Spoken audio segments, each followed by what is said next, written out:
boa tarde. Programa Viver é Melhor no ar. E a nossa saudação de paz e boa vontade a você que nos acompanha. Deus está presente e viva Jesus em nossos corações para sempre. Essa saudação marca a comunicação da LBV, a comunicação da boa vontade desde os seus primórdios, na década de 1940, pelo saudoso radialista, poeta e escritor Alzírio Zarô. Nós começamos este momento lembrando o que marca a nossa comunicação. A TV da paz, do amor e da fraternidade real. É esse convite para vivermos de maneira plena o conceito de qualidade de vida. Sim, o físico, o social, o emocional, mas também a nossa essência, a nossa alma eterna. Por isso, uma marca da nossa programação é, de hora em hora, um convite ao momento ecumênico de preces. E desde já tem muita gente participando. Nós queremos mandar um alô carinhoso. Obrigada pela audiência e também pelo contato com a gente. Geni Aparecida Crespan Batista, da cidade de Extrema, Minas Gerais. E ela diz assim: estou na audiência. Cássia Ferreira da Silva, de Sorocaba, São Paulo. E Jocília Nunes Barreto, de Campos de dos Goitacazes, estado do Rio de Janeiro, pedindo pela sua família, orando especialmente, ela diz aqui, pelo meu pai. Ele melhorou de um problema de saúde, que Deus abençoe a todos. E como é bom, né, estarmos unidos nos bons pensamentos, nas boas vibrações, para que tudo corra bem neste momento de tanto desafio para todos nós. Participe, você que está nos acompanhando. Vamos divulgar o WhatsApp do programa? Código de área 11 99801 1242, para você mandar a sua mensagem para a gente. Ou ligue também 0310 07 940 e participe do tema de hoje. Vamos falar sobre os avanços e desafios no enfrentamento ao novo coronavírus. E a gente conversa com um especialista que lidera equipes de ponta na capital fluminense. Já vou apresentar o nosso convidado. E nós aqui temos um grande respeito e um motivo diário, né, para orar, para mandar as nossas melhores vibrações e exaltar o trabalho das equipes de saúde que estão aí pelos hospitais, pelas unidades de atendimento em todo o Brasil. Seja muito bem-vindo, Dr. Cláudio Domênico, está com a gente no programa de hoje, doutor e mestre em cardiologia pela Universidade Federal do Rio de Janeiro e coordenador da unidade de cardio-oncologia do Hospital Procardíaco. Boa tarde, obrigada por estar virtualmente com a gente aqui no Viver é Melhor. Boa tarde, Angélica. Boa tarde a todos os ouvintes do programa Viver é Melhor. É uma honra e um prazer estar com vocês aqui e tentar responder algumas perguntas, algumas dúvidas sobre essa pandemia do Covid-19. Doutor Cláudio, no Brasil os números avançam. Mais de 400 mil casos confirmados no Brasil, mais de 5 milhões no mundo. Como o senhor avalia, estando aí na linha de frente, o momento da pandemia no nosso país e também mundialmente, doutor? O Brasil, nós tivemos a chance de observar o que aconteceram com outros países que viveram essa pandemia de mais intensidade. Primeiro, como, por exemplo, a China, depois Espanha, Itália, Estados Unidos. Esses países foram saindo do pico, estão diminuindo o número de casos, e o Brasil hoje já ocupa o segundo lugar em número de óbitos e também em número de pessoas afetadas, somente atrás dos Estados Unidos. Existem previsões apontando para 100 mil casos no Brasil. Hoje nós passamos dos 20 mil casos, mas já se falam em 100 mil casos. Lembrando que o Brasil não é um só, o Brasil é um país continental, com vários Brasis dentro dele, com comportamentos diferentes da doença. Até mesmo essa pandemia ela é dinâmica, depende do que a sociedade faz. Às vezes nos falam, por que a Argentina, nosso vizinho, tem muito menos casos do que o Brasil proporcionalmente? E quando a gente vai olhar dentro do Brasil, o estado de Minas Gerais, e comparar, por exemplo, com o estado do Rio de Janeiro, Minas Gerais tem muito menos casos do que o Brasil. Provavelmente eles fizeram medidas de isolamento, de distanciamento, fizeram o dever de casa um pouco mais sério do que outros estados. Então, dentro do próprio Brasil, nós temos situações, cenários diferentes. Mas a preocupação é grande porque nós ainda não atingimos o pico e esse número ainda vai crescer bastante. Então, esse olhar sobre o que seria o pico de contaminação, ele existe, está em análise pelos especialistas, mas nós aqui como população não podemos baixar guarda. Esse pico não chegou ainda, doutor? Eu diria que, mais uma vez, assim, para algumas cidades, para alguns estados, já pode estar começando a diminuir, como, por exemplo, Fortaleza, a gente tem visto isso no Ceará, mas outras cidades como Goiás, no estado de Goiás, Goiânia está crescendo. Então, o Brasil é muito grande, é um país continental. Alguns estados tiveram medidas mais restritivas, outros menos restritivas. A doença está saindo dos grandes centros, ela está indo agora para centros menores, para o interior. E isso preocupa, né? Assim, o principal motivo do distanciamento social é porque se todo mundo se infectasse de uma só vez, como até foi proposto inicialmente pelo presidente dos Estados Unidos, pelo presidente da Inglaterra, o Boris Johnson, vamos deixar todo mundo se infectar, é o que eles chamam de imunidade de rebanho, e depois resolve o problema. Como se fazia antigamente com a chamada festa do sarampo. As mães que tinham um filho com sarampo levavam outro filho com sarampo para todo mundo pegar sarampo. O problema é que você pode ter um Covid-19 quadro grave, várias pessoas estarem doentes e não ter estrutura hospitalar para atender a todo mundo. A transmissibilidade desse vírus é alta, ele vai ficar por muito tempo entre a gente, o que há necessidade de achatar essas curvas para que todos não se contaminem ao mesmo tempo, superlotem as emergências, superlotem os hospitais e causem um caos total, né? Então, hoje, para esse achatamento, qual é a medida recomendada para a população? Porque é necessário que a gente continue investindo em medidas preventivas, ou pelo menos de controle, né, dessa disseminação, contaminação. Não é isso, doutor? A gente está lidando contra um inimigo que é o inimigo da incerteza, o coronavírus. A gente não sabe aonde ele está, a gente não sabe o melhor tratamento, a gente não sabe quando a vacina vem. Então, são uma série de incertezas. E é uma doença que ainda não tem um tratamento estabelecido, nem uma vacina pronta, talvez em breve. Enquanto isso não vem, a melhor coisa é ficar isolado, é ficar distanciado socialmente, esperar essa curva achatar. E é o que deu o melhor resultado na maior parte dos países, é a recomendação da Organização Mundial da Saúde. E nós temos que acreditar e confiar nos cientistas, né? Essas são as pessoas que desenham as estratégias para o mundo inteiro. E o Brasil também tem um Ministério da Saúde bastante atuante, nós temos as secretarias de saúde, eles ficam colhendo esses dados e, baseado nos dados que eles dão para a gente, você vai adotar medidas. É muito importante a parte da epidemiologia, a parte da gestão desses números. Não existe gestão sem números, a gente precisa dos dados. Está morrendo menos, está morrendo mais, está subindo, está caindo, já atingimos o platô. Então, cada Secretaria Estadual de Saúde, cada Secretaria Municipal de Saúde tem que fazer o seu dever de casa.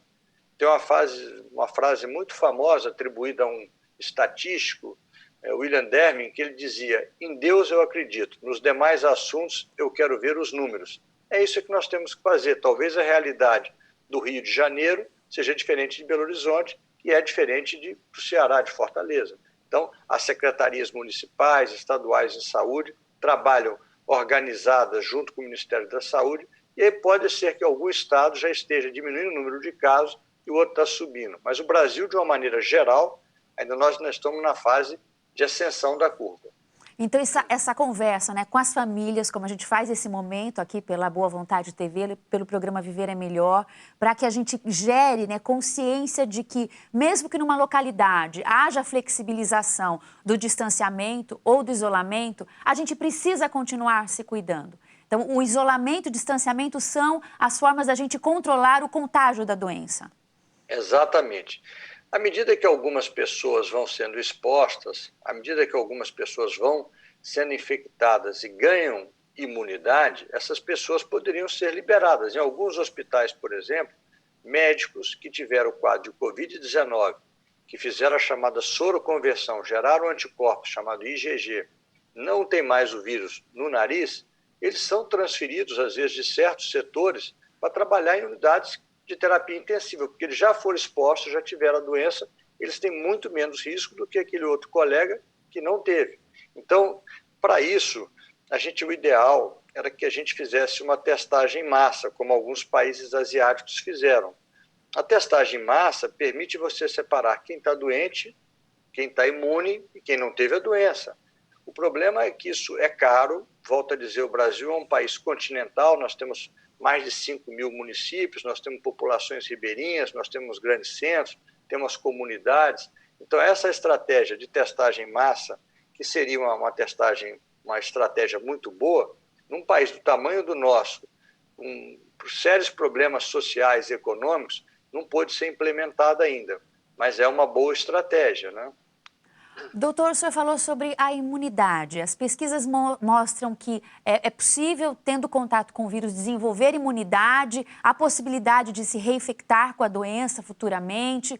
Se espera aí que esse vírus possa, inclusive, ter uma mutação e vir uma nova cepa, né, uma nova forma de coronavírus. Conte um pouco para a gente sobre isso.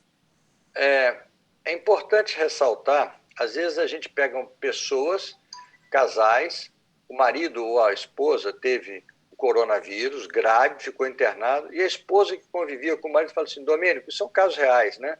Domênico, a gente dormia junto, a gente se beijava, estava junto todo dia, por que ele teve a doença e eu não tive? São vários motivos, mas uma das coisas que se fala, por exemplo, é a imunidade cruzada. Ou seja, eu posso ter tido uma infecção por um outro coronavírus, são vários coronavírus, que me dá um quadro tipo uma gripe, e desenvolvo uma imunidade cruzada contra o SARS-CoV-2. O SARS-CoV-2 é o coronavírus que causa o Covid-19. Então, por isso, aquela esposa esteve junto do marido e não pegou. Uma outra coisa que a gente não sabe ainda, não tem essa resposta definitiva, e os virologistas se dividem contra isso, é se eu poderia ter uma segunda chance de me infectar pelo coronavírus. A gente não toma vacina da gripe todo ano, porque o vírus vai sofrendo mutação. Então, a vacina do influenza todo ano tem a campanha do Ministério da Saúde. Pode ser que a mesma coisa venha acontecer com o coronavírus, que o vírus vá sofrendo mutações e que essa vacina talvez tenha que sofrer atualizações anuais. Mas a gente não conseguiu nem ainda a primeira vacina. Então, assim, mesmo quem já teve o coronavírus e está bem, mantenha as medidas de higiene de mão, de máscara, de evitar muitos abraços, muitos contatos, porque isso é importante, porque nós estamos lidando com um inimigo, um vírus que a gente ainda conhece muito pouco, é o vírus da incerteza, no momento, né? Então, mesmo quem já teve um quadro de coronavírus, talvez é possível que possa ter um segundo evento, dado a mutação do vírus, né? Agora, eu gostaria que a gente conversasse um pouco, doutor, o senhor falou bastante, né, a característica do Brasil, né, esse país que é do tamanho de um continente e como a doença tem se expressado, e, enfim, a partir das medidas também dos governos e prefeituras, como está a situação de cada estado e cada cidade, mas, de forma geral, o destaque hoje da mídia são as propostas de flexibilização. A gente está aqui no estado de São Paulo, cidade de São Paulo, interior, Grande São Paulo, o Brasil também tem falado muito, né, os diversos estados nessas iniciativas. O que é preciso ser feito e o que a gente tem que considerar quando, por questões econômicas, a flexibilização é discutida e também baseada em números, como as autoridades têm colocado, mas diante dessa perspectiva, não chegamos no platô, né, no pico da doença, mas as medidas estão aí sendo colocadas para serem analisadas e discutidas. O que a população faz, o que a gente faz na nossa casa, no nosso dia a dia, doutor? A flexibilização, ela vai acontecer em algum momento. Eu acredito que ainda não agora, vamos demorar um pouquinho mais. São Paulo está começando a partir de 1º de junho e provavelmente a gente vai ver assim, uma nova realidade pós o Covid. O mundo será diferente, não sei se será melhor ou será pior, mas ele será diferente. Então, nós iremos a restaurantes, por exemplo, e teremos uma mesa ocupada, outra mesa não. Provavelmente as viagens aéreas, os passageiros serão testados para ver se tem febre ou não. Talvez algumas companhias possam exigir testes para ver se a pessoa já teve o coronavírus ou não. Talvez a cadeira do meio, no início, seja evitado de se utilizar. Várias propostas estão sendo estudadas para vários tipos de atividades econômicas. As atividades essenciais, as farmácias, os supermercados, os postos de gasolina, e o pessoal da área da saúde, bombeiro e polícia militar, foram no início as únicas atividades permitidas. E agora vão começar a ser liberados pequenos comércios, comércios que empreguem números pessoas mais familiares, lojas com 4, 5 funcionários, evitando aglomeração, mantendo uma distância. Os shows, provavelmente, os jogos de futebol, eu não acredito que sejam liberados ainda nesse ano. Você não vai permitir um jogo no grande estádio com 50, 60 mil pessoas, porque esses países que tiveram a liberação, alguns estão começando a ter o que eles chamam da segunda onda. A segunda onda é quando você promove essa liberação de uma forma mais ampla e aí as pessoas voltam a se infectar, quem não foi infectado volta a se infectar. Então, para evitar essa segunda onda, o que se recomenda é que essa liberação seja gradativa, como está sendo na Espanha. Olha, você pode sair para fazer exercício 2 horas por dia, ou sai cedinho, ou sai à noite, sai primeiro as crianças, os colégios estão tendo aula virtual. Eu não acredito que vá haver uma liberação ampla e restrita, porque todos têm medo da chamada segunda onda, de uma nova infecção, e aí seria um desastre a reabertura pós-Covid, com uma segunda onda, a sociedade tendo que parar toda novamente. Já tem um dano econômico enorme. Parar novamente por causa de uma segunda onda, o tiro pode sair pela culatra. Então é bom que essa reabertura seja lenta, gradual, e aí os epidemiologistas, os estudiosos dos assuntos, vão monitorando. Começou a liberar, o número de casos está subindo muito, vamos ter que segurar um pouco mais. Não, está dentro do previsto, vamos liberando agora, além de pequenas lojas, vamos liberar shopping, mas vamos botar um limite de gente no supermercado, um limite de gente no shopping. Eu acho que é o bom senso, sempre ouvindo os especialistas nessa área da epidemiologia, porque eles precisam dos dados, dos números. Volto a dizer, gestão é feita com números. E se mostrar que está aumentando muito, você tem que voltar a restringir a circulação de pessoas. Né?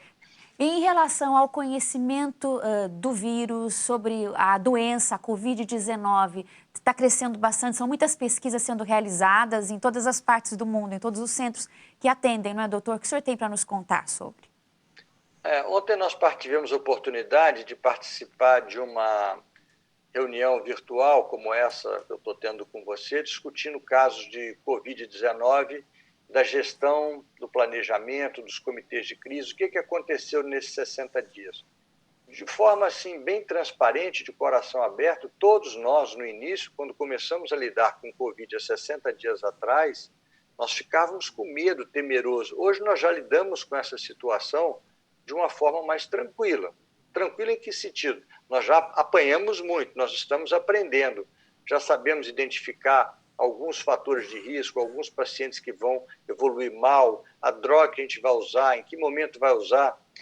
Agora, os avanços são enormes nos tratamentos, na busca de vacinas. Hoje existem, por exemplo, mais de 100 vacinas sendo testadas no mundo todo. Alguns ousam dizer que já teremos vacinas prontas ainda no segundo semestre de 2020, talvez em setembro já teríamos alguma vacina disponível.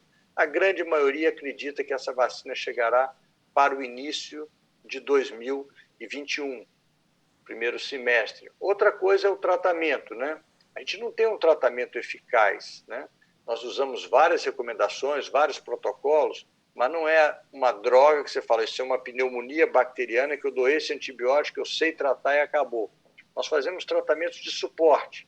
A própria cloroquina, que foi defendida pelo presidente Trump, pelo nosso presidente Jair Bolsonaro, e confesso a você que eu gostaria muito que o presidente Trump e o presidente Bolsonaro estivessem certos, porque é uma droga, eles pensam de uma forma assim, é uma droga barata, que se for eficaz, é de fácil acesso, é democrático, mas, infelizmente, até o momento, a cloroquina não se mostrou a droga, a bala de prata, como a gente falava, e esperava que fosse a bala de prata. Os primeiros trabalhos, os resultados, não foram bons. Pode ser que isso mude? Pode ser. Medicina é ciência das verdades transitórias. Pode ser que daqui a 15 dias, 20 dias, saia um trabalho dizendo que a dose que a gente usava da cloroquina era errada, que tinha que usar a cloroquina associada a uma outra coisa, mas nós ainda não temos. Agora tem essa outra droga chamada Remdesivir, que é um antirretroviral, que parece encurtar o tratamento, o tempo de internação. Em alguns trabalhos, diminuiu esse tempo de tratamento de 12 dias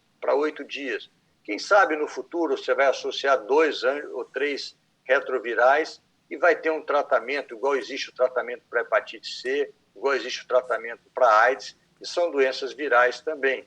Então, eu acredito que hoje nós já conhecemos um pouco mais essa doença, os cientistas estão buscando tratamentos com antirretrovirais. Por outro lado, um outro grupo de cientistas corre atrás das vacinas. Enquanto isso não chega, nos resta, além do distanciamento social, identificar o mais precocemente a doença e tentar identificar quem são os casos mais leves, quem são os casos moderados ou quem são os casos graves. Uma vez que a gente consiga estratificar essa população em baixo, médio ou alto risco, direcioná-la para internação, para uma vigilância numa unidade semi-intensiva ou para um acompanhamento em casa, ambulatorial, sempre monitorando os sintomas desse paciente, né? Doutor Domênico, o senhor falou para a gente identificar aquela pessoa que está doente, portanto está transmitindo, e ter ali depois a avaliação correta para o tratamento adequado. Como a gente percebe que está desenvolvendo a Covid-19? Vamos falar um pouquinho sobre sinais, os sintomas, o que é alerta e a gente tem que cuidar desse paciente, né? Se cuidar, no caso, falando aí para as famílias que nos acompanham, e como a doença se apresenta. A Covid-19 ela pode se apresentar de uma forma leve, de uma forma branda, de uma forma frustra, até uma forma mais intensa. Então, aquele quadro que o paciente chega tossindo, com febre, dor no corpo, dor de cabeça, dor de garganta, alteração no olfato, alteração no paladar, esse doente ele já chega com diagnóstico para você. Mas tem pessoas que têm poucos sintomas, são chamados oligossintomáticos, ou são pessoas assintomáticos. Esses, os portadores da doença assintomáticos, são perigosos, porque por isso é a vantagem da testagem em massa, né? Eu, como profissional de saúde, que entro em covidários, em gripários todo dia, eu já fiz 3 testagens, porque eu tenho medo de trazer a doença para minha casa, contaminar meus filhos, contaminar minha esposa. Então, assim, nós que somos profissionais de saúde, os hospitais oferecem para a gente testes, a gente tem feito, mas muitos pacientes são assintomáticos. Então, esses são mais perigosos porque eles podem estar transmitindo a doença sem saber. Tem aquelas pessoas que têm quadros leves a moderados.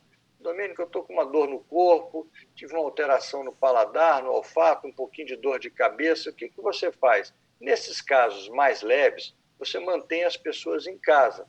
Você evita que todo mundo vá para as emergências e vão sobrecarregar as emergências. Agora, se essa pessoa apresenta um quadro de uma febre persistente, uma falta de ar, um desconforto respiratório, uma certa ofegância, eu estou respirando e estou ofegante, uma febre que não baixa, o coração está acelerado, confusão mental, ou seja, sinais que tem uma infecção mais grave, esse doente também não deve ficar em casa. Existe um aparelhinho chamado oxímetro de pulso, que está sendo muito falado, que a gente põe no dedinho, e ele dá a nossa saturação de oxigênio. Aquelas pessoas que podem adquirir esse aparelho, é um aparelho um pouco caro, custa em torno de R$150, às vezes casos leves, a gente põe para a pessoa em casa esse oxímetro e fala, olha, se sentir uma falta de ar, põe o dedo lá, vê a saturação de oxigênio. E às vezes o paciente está inseguro, doutor, estou com falta de ar. Eu falo, põe o oxímetro, como é que você está? Ah, meu pulso está 80 batimentos por minuto e minha saturação está 97%. Está com febre? Não, fica tranquilo, não venha para o hospital. Não, está saturando mal, abaixo de 93, estou saturando 90, 91, estou meio cansado, venha para o hospital. Nesses casos, a gente vai tomografar, aqueles doentes que têm um acometimento pulmonar pela tomografia acima de 50%, habitualmente são internados. E é muito importante os postos de saúde, as UPAs, as clínicas, as emergências, todas hoje estão preparadas para identificar os casos mais graves que vão precisar de internação, que é uma minoria, da grande maioria que vai ficar em casa esperando aquela tempestade passar, né? O senhor falou sobre tomografar, né, o paciente. Então, a forma de identificação da doença, de diagnóstico, é a tomografia, doutor? A tomografia, os órgãos mais afetados pelo Covid é o pulmão. né? Causa uma grande inflamação no pulmão e produz imagens na tomografia típicas, são chamadas imagens em vidro fosco, acometem as periferias do pulmão bilateralmente. Isso é fácil de identificar. Quando você tem mais de 50% dos pulmões acometidos, normalmente é um COVID mais grave, vai trazer repercussão na respiração, vai trazer repercussão na oxigenação, e são os pacientes que têm mais chances de complicar, de irem para a ventilação mecânica, ou que podem desenvolver complicações tardias da doença, como fibrose no pulmão, né? Para quem está com sintomas leves, está em casa, se cuidando, o que deve fazer para passar bem por esse período de enfrentamento da doença? Primeiro se isolar dos demais familiares, né? Ficar no quarto,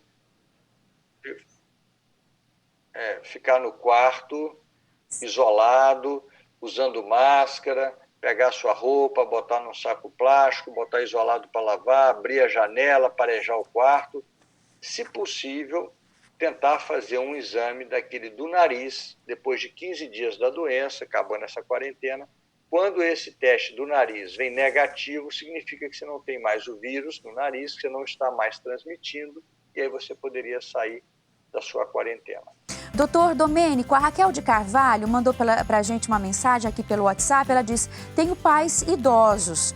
Como cuidar deles, já que eu tenho contato sempre com minha mãe e meu pai? A minha mãe tem muito receio da doença, mas meu pai não, e ele é diabético. Angélica, esse é um problema, né? Os idosos, as pessoas com mais de 60, 65 anos, diabéticos, hipertensos, obesos, pessoas transplantadas, pessoas usuárias de corticoide, são pacientes de mais risco caso venha a contrair o Covid-19. A gente pede que essas pessoas fiquem isoladas, né? Então, no caso dessa filha, a sugestão, Raquel, que você possa fazer é fazer as compras para o seu pai, até higienizá-las, botar na porta para eles. Mas, assim, se você está saindo na rua, trabalha, tem alguma outra atividade, não é bom você ficar tendo contatos com ele. É bom que eles fiquem isolados. Uma das vantagens do mundo virtual hoje é que você pode fazer uma compra de mercado para o seu pai e mandar entregar na casa dele. Ou então você pode fazer um FaceTime, ou fazer como nós estamos utilizando aqui, um contato virtual.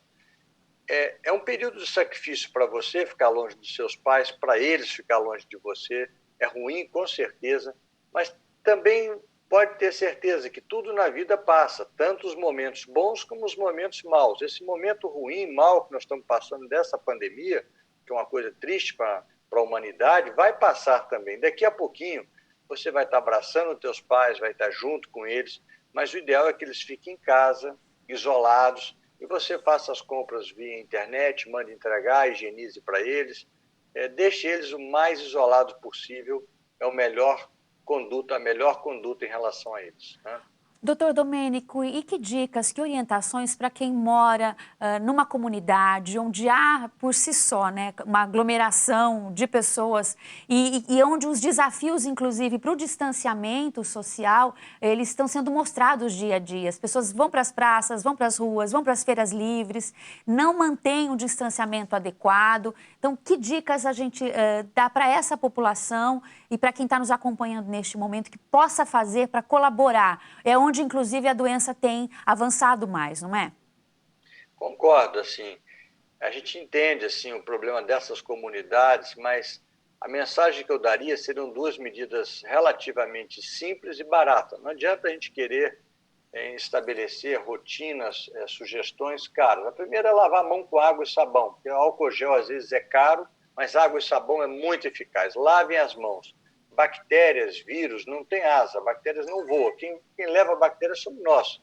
Se eu estou contaminado, leva a mão no olho, leva a mão no nariz, eu levo a mão na minha boca, é por ali que vai entrar o bichinho. Então eu toquei em você, cumprimentei, eu toquei na maçaneta, a maçaneta estava com coronavírus, eu levo a mão no olho, levo a mão na boca, eu me contamino.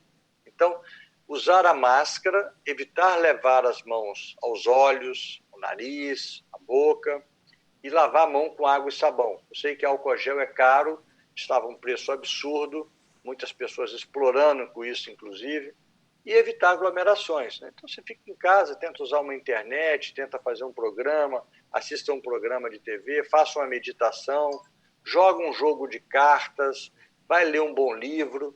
Isso vai passar, gente, isso vai passar. É triste para todo mundo esse isolamento, porque o ser humano, ele é gregário, ele precisa de estar junto, ele faz parte da nossa felicidade, é importante para a nossa felicidade tocar, relacionar, as boas relações sociais são importantes. Mas isso tudo vai passar, é um período de tempo, mais 1, 2 meses provavelmente, as coisas vão voltando à normalidade. Eu que no segundo semestre, em agosto, a situação já vai estar bem melhor. O Alan de Moraes também participa com a gente. Ele trabalha na área de segurança e sai todos os dias. E tem receio quando volta para casa em relação à segurança da sua família, né? De levar o vírus para dentro de casa. Alan, a sugestão que eu daria para você é o que eu faço, eu saio para trabalhar todo dia. Então o sapato meu fica fora de casa, não entra em casa, eu tiro a roupa, ponho no saco, já ponho direto para lavar e antes de cumprimentar meus filhos, a minha mulher, minha esposa, de estar em contato, eu vou direto para o chuveiro, água e sabão. Então assim, se você botar a sua roupa para lavar, tomar um bom banho de água e sabão, usando sempre álcool gel, se puder andar com álcool gel toda vez que você pegar um objeto, uma chave, alguma coisa, lembrar de higienizar a mão várias vezes ao dia, não levar a mão ao rosto, aos olhos, ao nariz e à boca, você já está diminuindo bastante. E se você tiver algum sintoma, estou com febre, mal-estar, dor de cabeça, se isola dos seus filhos, da sua esposa, até que você tenha um resultado dizendo se você tem ou não o Covid. Doutor Domênico, a gente tem aqui a pergunta do Benedito Yolando, de Barão de Antonina. O paciente que é cardíaco, quais os riscos a que ele está exposto? O paciente cardíaco, seja ele porque tem o coração cansado, insuficiência cardíaca, o paciente que já teve um problema de infarto, que já botou aquelas molinhas no coração chamada de stent, que já fez a ponte de safena, que fez a revascularização miocárdica, assim como o diabético, assim como uma pessoa que já tem uma bronquite ou enfisema, ele já tem uma doença de base. Se ele tem um acometimento de uma outra doença em cima, ele se torna um doente mais grave, ele tem as suas reservas diminuídas. O Covid pode atacar o nosso coração, causando a inflamação do coração, que a gente chama de miocardite. Se eu já tenho um coração prejudicado por outra doença, essa dupla prejuízo em cima do coração vai tornar a situação dele mais grave.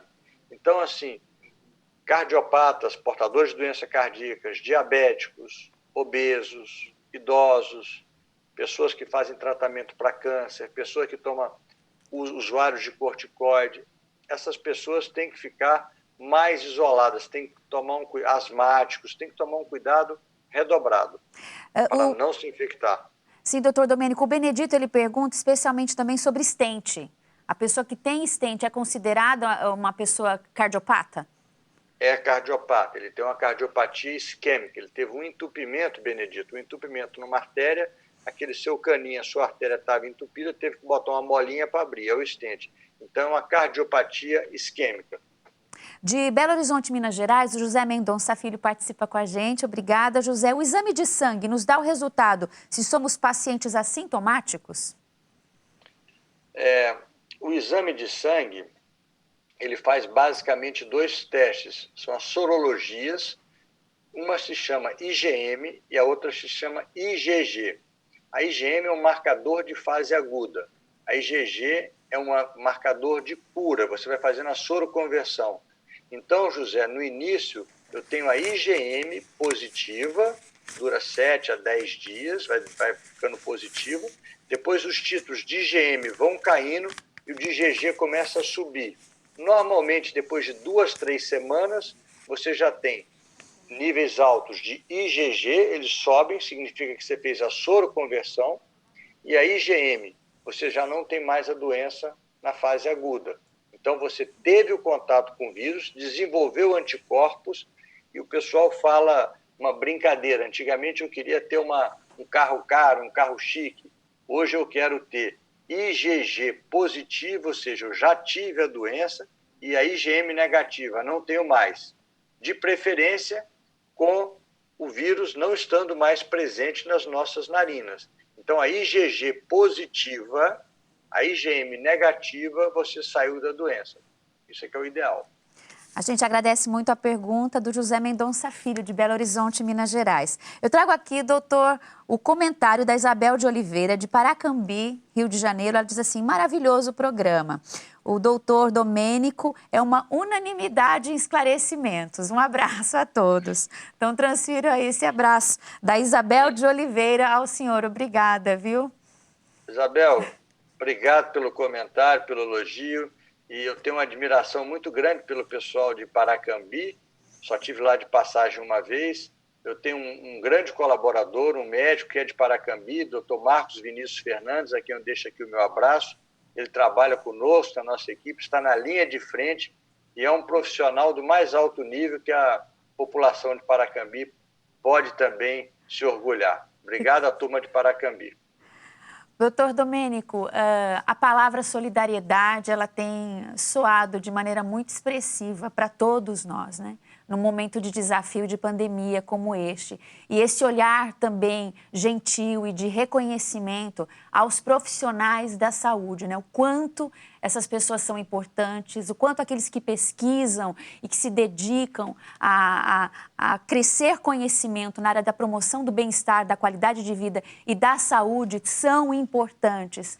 Então, nós estamos aqui na comunicação da boa vontade, onde esses valores são sempre destacados e queríamos a observação do senhor, né? Vendo uma manifestação como a da Isabel e ante tanta dor e tanto sofrimento e tanta dificuldade, a gente entendendo que sermos solidários e reconhecermos o trabalho importantíssimo dos que atuam na área da saúde, especialmente, isso está crescendo e está contagiando positivamente todos nós. Eu confesso a você, Angélica, que o bem que a gente faz para o outro faz mais bem para a gente do que para o outro. Então, assim, a gratidão alimenta a nossa alma, nos faz muito bem. E não somente profissionais de saúde, os profissionais que fazem a limpeza dos quartos, os frentistas dos postos de gasolina, vocês da imprensa que estão aí trazendo novidades, não descansam um minuto, também estão se expondo, os balconistas de farmácia, os supermercados, os caminhoneiros que estão entregando. Eu estenderia assim, esse agradecimento, esse reconhecimento a toda uma gama de outras pessoas que são importantes, que estão ajudando no nosso trabalho, porque a gente precisa de comer, não é? A gente precisa de comprar remédio, para mim trabalhar eu preciso de gasolina no meu carro, e eu acho que isso é muito bacana, né? Então, assim, nós estamos indo para a luta diariamente, eu vou a um covidário, eu entro em gripário várias vezes, mas tem várias pessoas que estão também fazendo o mesmo que a gente, aos enfermeiros, aos auxiliares de enfermagem. Eu tenho uma admiração muito grande pela turma da enfermagem, que eu costumo dizer que é a força motriz de um hospital, né? Às vezes um médico passa ali, mas aquele enfermeiro que escuta, que dá o banho, que fica horas ali, porque essa doença ela traz o isolamento, a gente vê esses pacientes em CTI, em unidades semi-intensivas, a gente vê o medo estampado nos seus olhos, em suas faces, o medo de ser entubado, o medo de morrer sem ver seus parentes, o medo de não saber quando vai ter alta. Conforme eu disse nesse programa, no início, a única certeza que o Covid trouxe para a gente é a certeza da incerteza, de mostrar como nós somos frágeis, né? Não somos melhores nem piores que ninguém, somos todos humanos e a solidariedade, a generosidade, isso é muito importante, e a união nesse momento de doença. Eu acho que a gente tem que esquecer a vaidade de lado e é hora de unirmos esforços em todos os níveis, em todos os setores, seja municipal, estadual, federal. É hora de muita união, de muita solidariedade, paz e amor para vencer essa epidemia, essa pandemia de vez. A gente encerra, mas trazendo antes uma pergunta que veio de Pernambuco, do estado do Pernambuco, Marcos Gil dos Santos. Somos índios da aldeia Pancararu, no Pernambuco. Pergunta ao doutor, gostaria de saber qual porcentagem dos testes rápidos podem ser positivos? Obrigado, Marcos. Parabéns aí ao pessoal de Pernambuco, dessa aldeia indígena que eu não conheço, mas fico feliz de receber uma pergunta de vocês. Esses testes rápidos dependem também de quando são feitos, porque esses testes que a gente faz no nariz, por exemplo, para saber se teve o Covid ou não, se você faz ele no primeiro ou segundo dia, ele pode vir negativo. Depois você repete 3, 4 dias o teste do nariz, ele se torna positivo. E esses testes rápidos não têm uma sensibilidade. Recentemente a Anvisa testou vários biotestes importados de alguns lugares do mundo e alguns foram reprovados. Então, ao fazer um teste rápido, de preferência, veja se esse teste foi validado pela Anvisa. Nós temos uma Anvisa muito eficiente no Brasil. E, além disso, o momento da doença. Eu posso fazer um teste rápido no primeiro, segundo, nos primeiros dias da doença e vir negativo.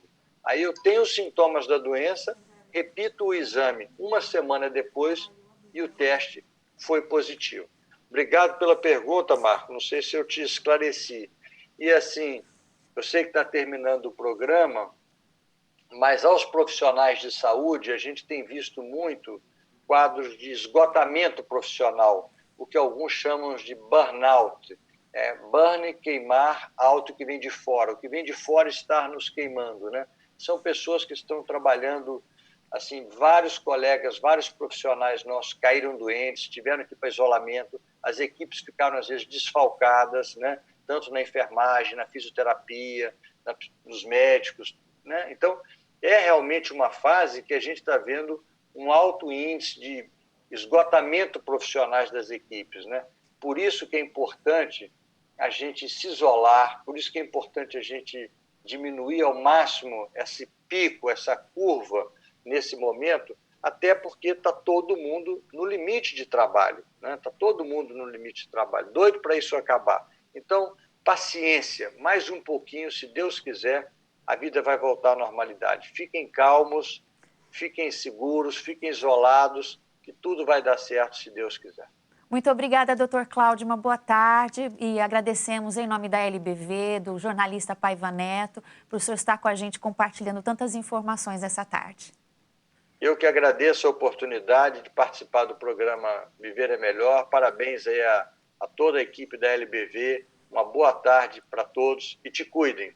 Um abraço. Um abraço, muito obrigada. Conversamos no programa hoje com o Dr. Cláudio Domênico, doutor e mestre em cardiologia pela Universidade Federal do Rio de Janeiro, coordenador da unidade de cardio-oncologia do Hospital Procardíaco.